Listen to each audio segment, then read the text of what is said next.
वैसन भूता देहिया दिलकई कोड़ पहले राती पलंगिया दिलकई तोड़ रे सखिया पापा के दिहल पलंगिया दिलकई तोड़ अरे गरम गरम दूधवा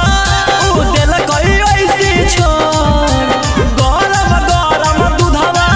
उ दिलकई ऐसी छोड़ जेसीबी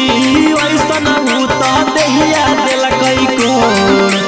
पहले राती पलंगिया दिलकई तोड़ रे सखिया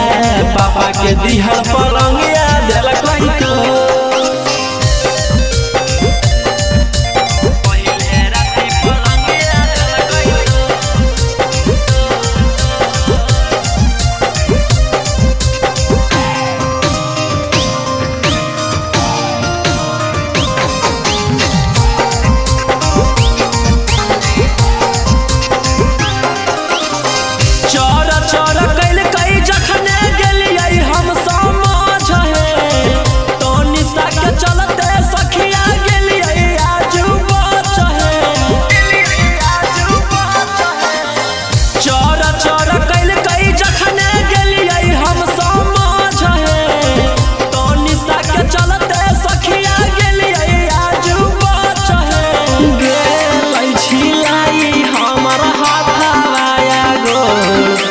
पहले राती पलंगिया दिलकई तोड़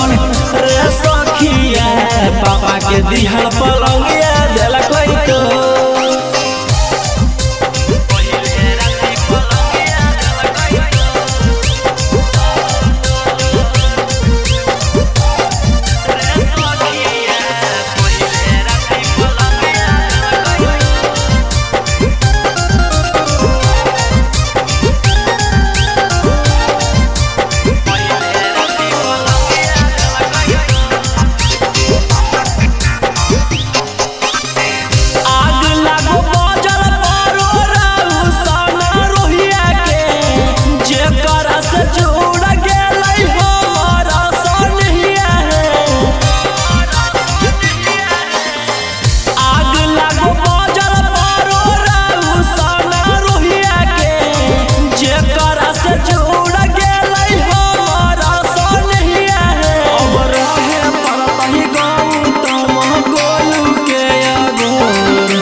पहले राती पलंगिया दिलकई तोड़ रे सखिया पापा के दिहल पलंगिया